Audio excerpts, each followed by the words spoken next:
ಅಯೋಧ್ಯೆಯಲ್ಲಿ ಬಾಲರಾಮನ ಅದ್ಭುತ ಮೂರ್ತಿ ಕೆತ್ತಿದ ಅರುಣ್ ಯೋಗಿರಾಜ್ಗೆ ಹೊಸ ಬಿರುದು ಕೊಡಲಾಗಿದೆ. ಕರಾವಳಿಯ ತಡಿಯಲ್ಲಿ ನಡೆದಂತಹ ಕಾರ್ಯಕ್ರಮವೊಂದರಲ್ಲಿ ಈ ಪ್ರಶಸ್ತಿಯನ್ನು ಕೊಡಲಾಗಿದೆ. ಆ ಕುರಿತ ಒಂದು ವರದಿ ಇಲ್ಲಿದೆ.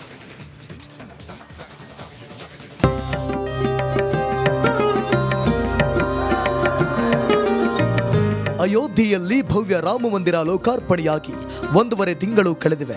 ಆದರೆ ರಾಮ ಭಕ್ತರು ಸಂಭ್ರಮ ಉಲ್ಲಾಸ ಮಾತ್ರ ಬಿಡಿಗಾಸಿನಷ್ಟು ಕಡಿಮೆಯಾಗಿಲ್ಲ. ಲಕ್ಷಾಂತರ ಭಕ್ತರು ಅಯೋಧ್ಯೆಯೆಡೆಗೆ ತೆರಳುತ್ತಿದ್ದಾರೆ.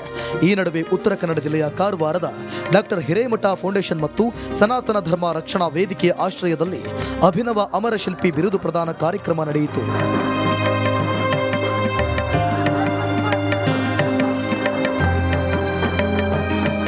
ಅಯೋಧ್ಯೆಯಲ್ಲಿ ರಾಮಲಲ್ಲರ ಮೂರ್ತಿ ನಿರ್ಮಿಸಿದ ರಾಜಶಿಲ್ಪಿ ಅರುಣ್ ಯೋಗಿರಾಜ್ಗೆ ಅಭಿನವ ಅಮರ ಶಿಲ್ಪಿ ಪ್ರಶಸ್ತಿ ಪ್ರದಾನ ಮಾಡಲಾಯಿತು. ಪ್ರಶಸ್ತಿ ಸ್ವೀಕರಿಸಿ ಮಾತನಾಡಿದ ಅರುಣ್ ಯೋಗಿರಾಜ್ ಬಿರುದನ್ನ ತನ್ನಂತೆ ಕೆಲಸ ಮಾಡಿದ ಸಾವಿರಾರು ಕಲಾವಿದರಿಗೆ ಸಮರ್ಪಿಸುತ್ತಿದ್ದೇನೆ ಎಂದು ಹೇಳಿದರು.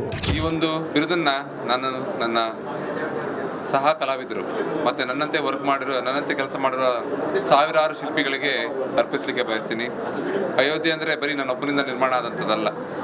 ನಮ್ಮ ಸಾವಿರಾರು ಶಿಲ್ಪಿಗಳು, ಸಾವಿರಾರು ಇಂಜಿನಿಯರ್ಸ್ಗಳು, ಭಾಳಷ್ಟು ಲಕ್ಷಾಂತರ ಜನ ಕೆಲಸ ಮಾಡಿದ್ದಾರೆ. ಅವರೆಲ್ಲರಿಗೂ ಇದನ್ನು ಸಮರ್ಪಿಸಲಿಕ್ಕೆ ನಾನು ಬಯಸ್ತೇನೆ.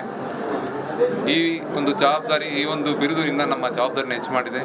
ಇನ್ನು ನಮ್ಮ ಶಿಲ್ಪಕಲೆಯಲ್ಲಿ, ನಮ್ಮ ಶಿಲ್ಪಶಾಸ್ತ್ರದ ಸಂಬಂಧಪಟ್ಟ ವಿಷಯಗಳಲ್ಲಿ ಇನ್ನೂ ಹೆಚ್ಚಿನ ಅಧ್ಯಯನ ಮಾಡ್ತಾ ಮಕ್ಕಳಿಗೂ, ಮುಂದಿನ ಪೀಳಿಗೆಯ ಮಕ್ಕಳಿಗೂ ನನ್ನಲ್ಲಿರೋ ವಿದ್ಯೆಯನ್ನು ದಾರಿ ಎಳೆಯುತ್ತಾ. ಇನ್ನು ಕಾರ್ಯಕ್ರಮದುದ್ದಕ್ಕೂ ಜೈ ಶ್ರೀರಾಮ್, ಜೈ ಜೈ ಶ್ರೀರಾಮ್ ಘೋಷಣೆಗಳು ಮೊಳಗಿದ್ವು. ಕಾರ್ಯಕ್ರಮದಲ್ಲಿ ಜಿಲ್ಲೆಯ ವಿವಿಧ ದೇವಾಲಯಗಳ ಮುಖ್ಯಸ್ಥರನ್ನ ಗೌರವಿಸಲಾಯಿತು. ರಾಮ ಮಂದಿರ ಲೋಕಾರ್ಪಣೆಯ ಸಂಭ್ರಮದ ಹಿನ್ನೆಲೆಯಲ್ಲಿ ಈ ಕಾರ್ಯಕ್ರಮ ಆಯೋಜಿಸಿದ್ದಾಗಿ ಫೌಂಡೇಶನ್ನ ಡಾಕ್ಟರ್ ವಿಶ್ವನಾಥ್ ಹಿರೇಮಠ ಹೇಳಿದ್ದಾರೆ. ದೇವಸ್ಥಾನಗಳ ಟ್ರಸ್ಟೀಸ್ ಅವರಿಗೆ ಸನ್ಮಾನ ಮಾಡಿದ್ವಿ. ಪ್ರತಿಯೊಬ್ಬರು ಖುಷಿಯಾಗಿದ್ದಾರೆ.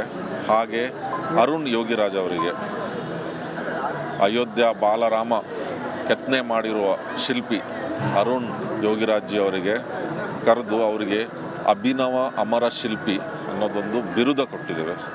ಓಕೆ, ಆ ಬಿರುದ ಇವತ್ತವರೆಗೂ ಎಲ್ಲೂ ಕೊಟ್ಟಿರಲಿಲ್ಲ. ಸೊ ಅದು ನಮ್ಮ ಸೈಡಿಂದ, ನಮ್ಮ ಫೌಂಡೇಶನ್ ಸೈಡಿಂದ ಕೊಟ್ಟಿದ್ದೇವೆ.